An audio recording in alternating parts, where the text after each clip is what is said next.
Ya, kabar baik, salah satu film horor legendaris Indonesia yaitu Bayi Ajaib akan dibuat versi remake oleh Falcon Black Picture. Film pertama yang dirilis tahun 1982 ini sekaligus menjadi debut Falcon Black Picture yang akan khusus memproduksi film horor.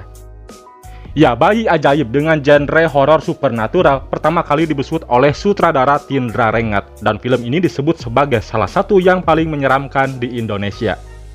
Nah, baru-baru ini Falcon Black Picture pun merilis perseluk dari film horor remake Bayi Ajaib berupa beberapa gambar. Ini dia.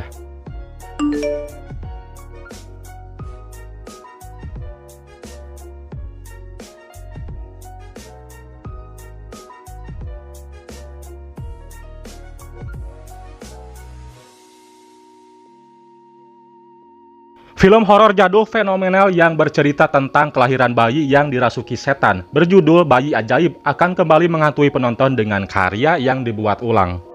Bersamaan dengan itu, rumah produksi juga mengumumkan Rako Priyanto sebagai sutradara dan menandai film ini sebagai film horor pertamanya. Sementara itu, remake film Bayi Ajaib turut dibintangi oleh sederet pemain film ternama seperti Vino G. Bastian yang tampil gagah di film Kodrat. Lalu ada Adipati Dolken, Sarah Fajira, Desi Ratnasari, dan Teguh Ripnu Wikana. Ya, katanya Falcon Picture mengungkap telah memiliki lisensi film Bayi Ajaib sejak rumah produksi tersebut berdiri pada awal 2010. Namun baru 3 tahun terakhir memikirkan untuk melakukan remake setelah diingatkan oleh banyak pihak mengenai intelektual properti yang dimiliki.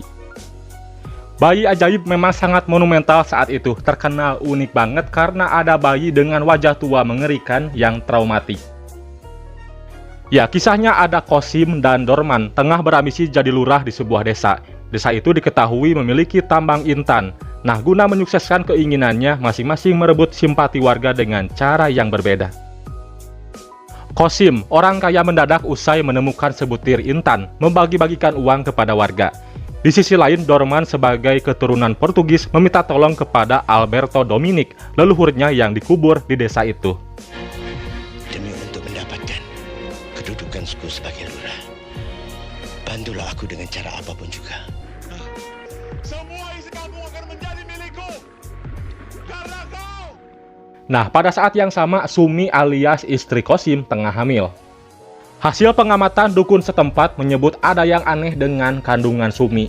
Usut punya usut, ternyata Sumi pernah terperosok di makam Alberto Dominic.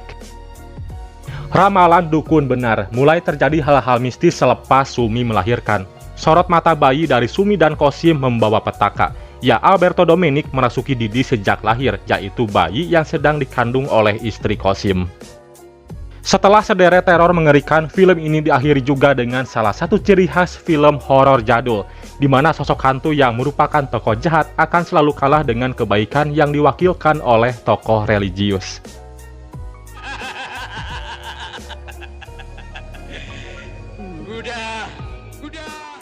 Ya, film Bayi Ajaib memang sangat layak untuk dibuat ulang atau remake, apalagi kini tengah gencarnya film horor. Sosok arwah Alberto Dominic yang beberapa kali muncul di film pertamanya selalu berhasil menimbulkan kesan seram. Bukan hanya saat menonton, tapi juga sesudahnya. Suasana yang dibangun untuk mendukung sosok arwah ini juga sangat baik. Dan remake film Bayi Ajaib bisa salah satu film horor terbaik Indonesia yang wajib ditonton para penggemar film horor. Belum ada kabar pasti kapan tayang film ini, tapi yang jelas film remake Bayi Ajaib dijadwalkan tayang di seluruh bioskop Indonesia pada tahun 2023. Ya, segitu saja pembahasan film kita hari ini. Gimana menurut kalian? Silahkan catat di kolom komentar.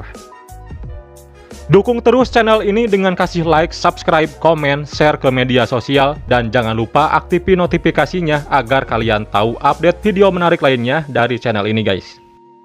Oke, Universe, thanks for watching and see you next video. Bye-bye.